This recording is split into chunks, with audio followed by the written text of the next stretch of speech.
Welcome back to Anxiety Slayer. I'm Shan Vanderleek, here with my wonderful friend and co-host Ananga Sivir. Hey, Ananga. Hey, Shan. This week on the podcast, we're responding to a listener question about helping a beloved teen navigate through anxiety.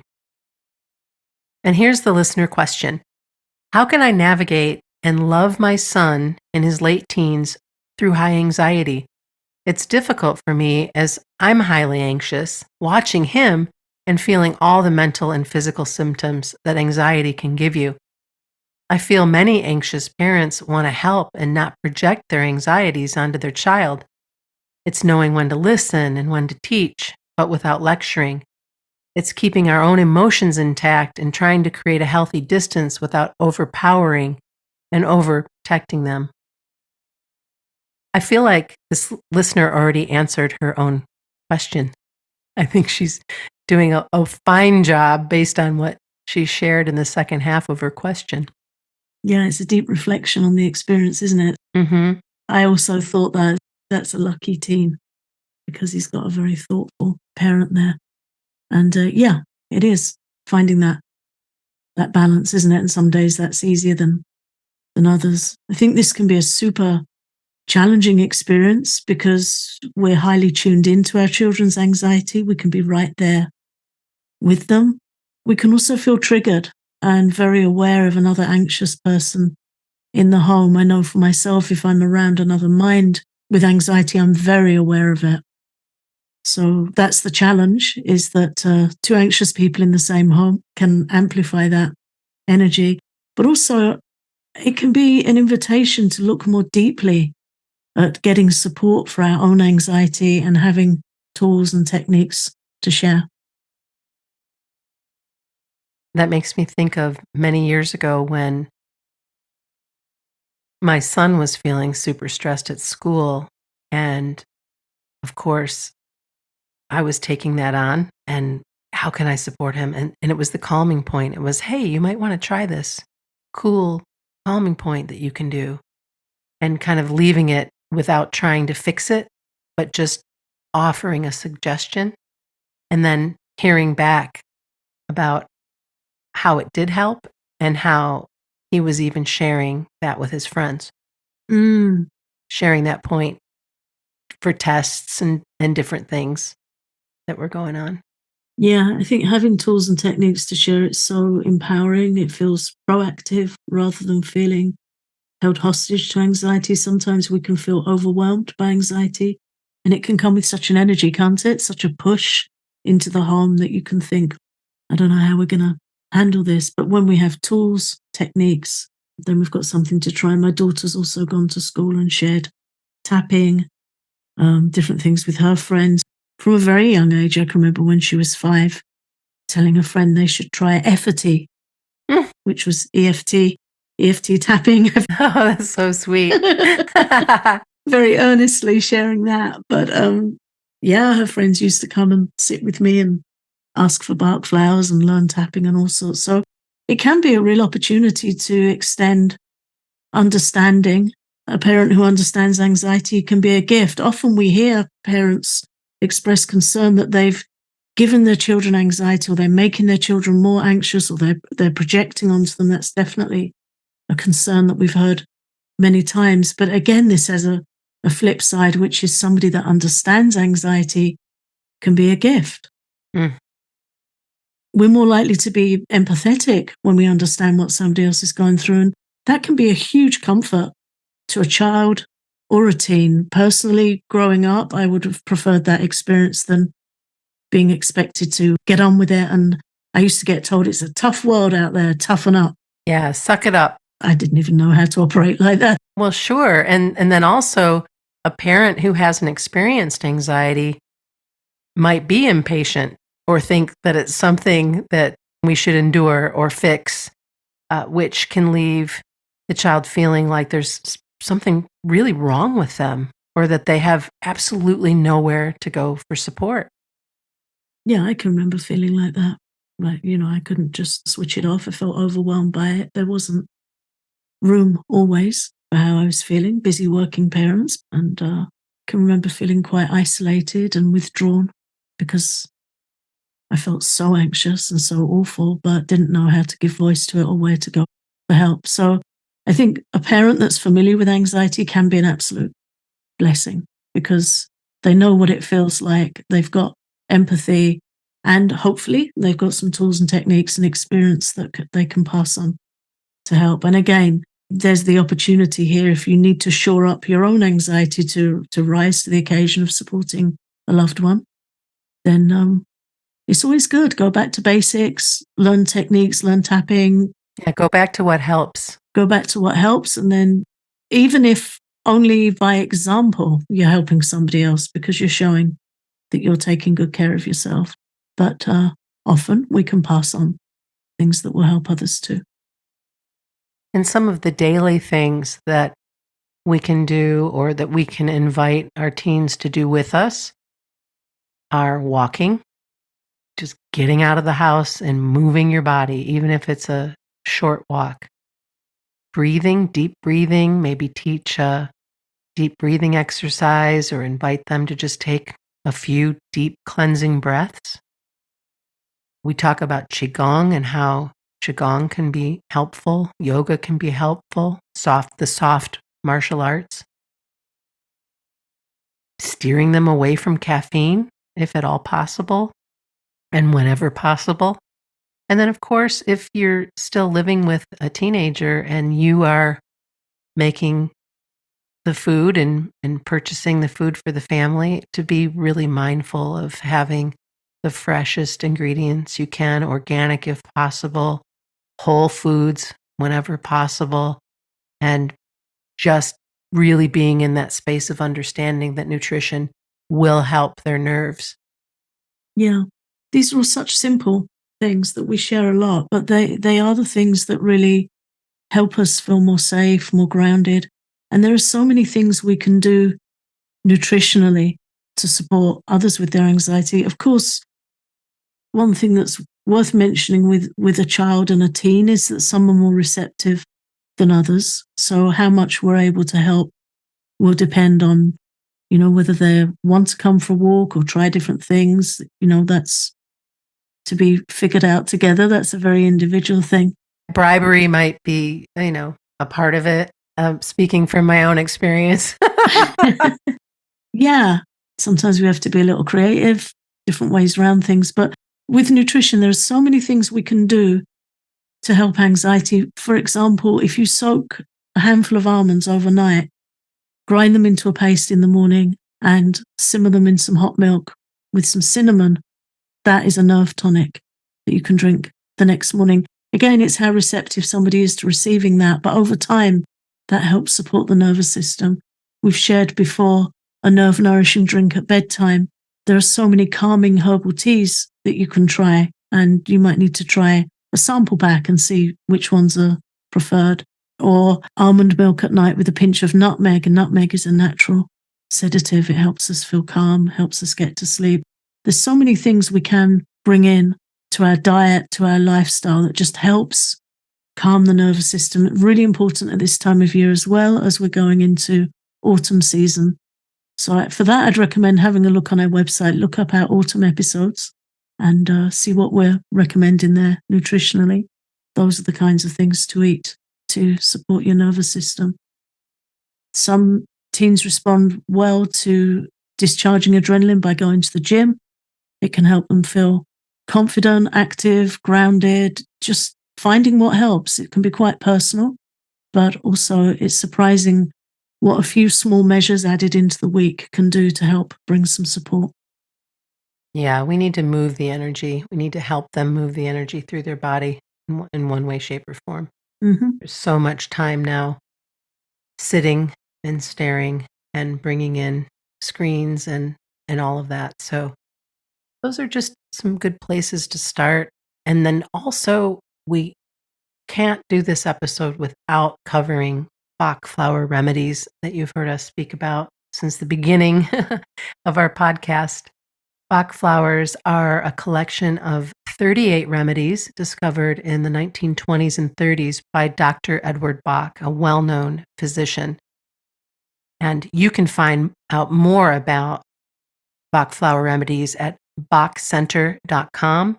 We'll also have a link in our show notes for you so that you can get right to the page and learn more about Bach flowers. Rescue remedies are a really helpful thing to have in the home for general anxiety. It's been in my home since the 1980s. Always have rescue remedy to hand. It's a combination of remedies that support stress, anxiety, nervousness. It's great for tests, new social experiences, things we might be worried about. It's also helpful if someone's experienced a shock or trauma. And it just comes in this really handy little dropper bottle or spray that you can carry with you. Again, depends on how receptive your teen is to taking that or carrying it with them. But it's a really helpful thing to have. And helpful as well for anyone else in the home and for a mum that's offering support. Another remedy that's really good from the same collection of Bach flower remedies, it's called red chestnut. And red chestnut supports us when we feel worried about our loved ones. If we feel that we're preoccupied with concern or overly concerned, red chestnut is very supportive for that. Mimulus is also a good choice and is a remedy for anxiety when we know what we're worried about. Maybe there's a big test coming or social situations or a social gathering coming. And if we can say what we're anxious about, this is where Mimulus is the remedy. And then also a really powerful remedy is aspen. This is the remedy when we can't really name the specific worry that we have, but we have a sense of that something bad is going to happen or just kind of this impending doom. Aspen also is incredibly potent for nighttime fears that will often come up for our teens. Sometimes with my daughter, I've just asked, is it okay if I add some drops to your drinks when I bring them to you? She might have felt overwhelmed, particularly overwhelmed with anxiety, for which there is a remedy called elm, which we didn't previously mention. That's a great remedy for that. But she might feel, overwhelmed, really anxious, and it just feels too much to get things together. So I've asked her on occasion, if I bring you a cup of tea or some juice, is it okay if I add some drops for you? As she got older, she'd sit with me and make her own custom remedy. You can get some really nice books on Bach flowers and learn a little more. It's not difficult to learn. And she would go through and pick her own remedies, and we'd make her up a little remedy bottle. We have the full set in our house, so we could choose whatever either of us needed. Sometimes we'd sit and do that together. Again, it depends on receptivity, comfort of the person we're trying to support, which is why we're sharing a few different ways around it.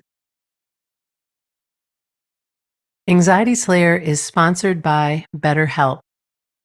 Do you ever feel like your brain is getting in your own way? It's this feeling like you know what you need to do to care for yourself, but your mind gets in the way, or you just can't do it. You just kind of seize up. Therapy can actually help you figure out what's holding you back or what's getting in your way, so you can work for yourself instead of against yourself. And therapy isn't just for those who experienced major trauma. It can help you create a proactive path with the support you need to break through whatever might be holding you back. If you're thinking of starting therapy, give BetterHelp a try. It's entirely online and designed to be convenient, flexible, and totally suited to your schedule. Make your brain your friend with BetterHelp. Visit betterhelp.com/slayer today to get 10% off your first month. That's BetterHelp, HELP.com/slayer. What else can we do, Ananga, to help a teen who's struggling with anxiety? In my experience, the first thing I've always tried to have in place is something easy and effective that can stop escalating anxiety, that you can quickly share. And one of the best techniques for that is something that's called the quick anxiety stopper. It's a shortened sequence from the EFT tapping sequence. It's just 3 points. And if you repeat these 3 simple points, you can stop an anxiety attack in its tracks. I think it's really important when there's anyone in the house with anxiety, especially if there's more than one person suffering with anxiety, it's helpful to have something that can stop the fear of the fear. We can become more anxious when we think, I don't know what I'm going to do if, my child has an anxiety attack. If my anxiety escalates and tips over into an attack, you can feel really helpless. And once that starts to happen, it feels like the anxiety gains power in the household. So for me, it's always been about having effective techniques in place, if at all possible, teaching them to your child or teen that's suffering with anxiety so they know what to do. If they're open to it, sit and go through it with them so they're really, really familiar. And I'll share here, we have courses that go into this in detail available, but I'll share here quickly how you do it. So the first thing to do is to take a long breath out. We tend to hyperventilate when we're anxious. So you take a breath out and you start tapping on the EFT tapping point under the eye. If you need a diagram for that, you can go to anxietyslayer.com/EFT and you'll find our tapping diagram. So you tap with a couple of fingertips under your eye, dead center on the socket under the eye, and just tap there for a few seconds. And then you take a cupped hand and pat under the arm, about 4 inches down from the armpit, patting really firmly. Good few times there. That helps if you feel faint or spaced out, helps you feel more grounded and more safe. And then the third point is up on the collarbone point, which we share a lot because that's on the kidney meridian and it directly helps calm fear. So tapping on the collarbone point, there's a hollow where the collarbone sits right by the sternum, by the breastbone. Again, have a look at the diagram. Don't worry too much about getting the point right. Don't let that stop you. All these points are on bony areas. So when you tap, the vibration percusses to where it needs to go. Don't ever think, I don't know how to do it, so I'm not going to try. Just try and you'll get a feel for it. So you're tapping under the eye, patting under the arm, tapping on the collarbone, and take a breath in and release and go again and keep doing it. A few years ago, I was working with a client who had really intense panic attacks. And she messaged me one day and she said, I'm doing the quick anxiety stopper and it's not working. What should I do? And I said, keep doing it. And she messaged me 2 minutes later. She said, oh, it's worked. It's done it. I feel much calmer. So just keep going. It really works. And you can stop an anxiety attack with that method. So it's really great to have that available. It's just 3 points to remember and good to practice them when you're feeling okay. So you know what to do if anxiety escalates. It's not really the time to try something new that we're not familiar with when we're already feeling really anxious. So I recommend learning it. Learn the quick anxiety stopper. You can learn a lot more about these techniques in our Freedom from Anxiety Attacks course, which has detailed teachings on the quick anxiety stopper. It's also got some audio guided sessions. You can find that at anxietyslayer.teachable.com. And also at the same place, you can find our free course on anxiety, which has some guided tapping sessions, guided meditations, and a lesson on how to calm the fear of anxiety, how to not have the fear of the fear. And this is a very helpful reminder and invitation to all of the people who reach out to us and are wondering how they can use tapping, how tapping can help their anxiety. Because there are so many ways that tapping can help. You can tap for your own anxiety. You can tap for gaining clarity about when to listen and when to step in. You can even tap for your teen, which is something I only learned about recently from you, Ananga, when you invited me to tap for other people, to tap to get myself out of the way for the anxiety that I was feeling about a loved one, and then to tap for them. It's this energetic intention to help where you can help, even if your loved one isn't willing or able to tap. Tapping's a great way to help us feel calm, resourceful, positive, and to trust that our loved one will figure it out and they will get through it, and to just hold them in the highest regard. When my daughter was going through a particularly anxious time, I remember I used tapping to get my own stuff out of the way. I was very aware of her anxiety in our home and feeling a lot of concern for her, but I wanted to be as clear and calm as possible to respond to her. So I used tapping for that, so I could respond to her without my own static crackling away, and so I could be as resourceful as possible. So it's worth exploring, learning how to do this with tapping. It's extremely helpful. It's something we can do every day, several times a day. It's good for calming the anxiety itself. It's good for getting clear. If your teen is worried about exams or driving or social events, if they have a particular concern, you can help them with tapping for that, teach them how to use it.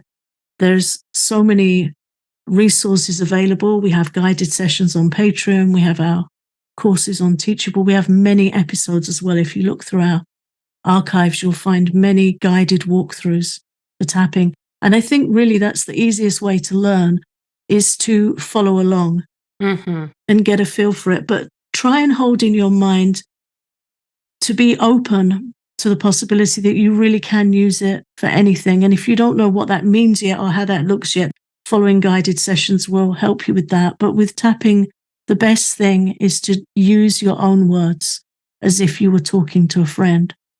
So if you're having a difficult day, say you have a teenage son and you're really worried about them, you can get the tapping diagram and just sit and tap and say, even though I'm really worried about, and insert your son's name, I completely love and accept him, and I completely love and accept myself. And you repeat that 3 times, and then you start tapping the points through. And you just be honest and say, I'm really worried about, and add your child's name on each point as you tap through. And it just takes the worry down. And what you'll find is, as the worry goes down, some resources and some ideas of how you can help will come up. You'll just start to feel more calm and more positive. It's not a hard thing to learn. It's very simple. It's just a question of getting familiar with it. And it's such a gift. It's a gift to every parent and child that is willing to give it a shot and to stick with it. It's much easier than you might think, that's for sure. Yeah, it is. Again, it's just a question of getting familiar with the idea. Following a guided session can be really helpful. And if you just pick a title, again, we've got so many available. Pick a title that resonates as close as possible to what you're feeling, and then listen through, tap along with it, see how you feel, get familiar with the points, and then go through it again with a pen and paper and just switch the words to be more personally relevant to you and your situation. Yeah, good idea. And then go again. It doesn't matter if you've got a script. It doesn't matter if you need the diagram. Doesn't matter if you miss a point. Doesn't matter if you're not exactly on a point. It will still help. The main obstacle to tapping is to feel confused or like we're not going to do it right, so we don't try. I've been using it for, I don't know how many years now, 25, 24, 25 years. And I'm still using it all the time, sharing it, teaching it, because it works. I don't think there's many techniques I've learned that I've stuck with for 25 years. It's got to be really worth it. So bark flowers and tapping have been in my life for decades, for good reason. Yeah. Well, we get messages every week from people who are learning to help their anxiety with tapping. And there are so many ways it can help in this situation. The only limit is our openness to being creative and experimenting with it. You know, the worst thing that's going to happen is it's not going to work as well as it might, but it will still help. Thanks for listening to Anxiety Slayer. If you love our podcast, consider becoming a patron and get over 200 guided relaxations, guided tapping sessions, and Ayurvedic teachings for anxiety relief at patreon.com/anxietyslayer.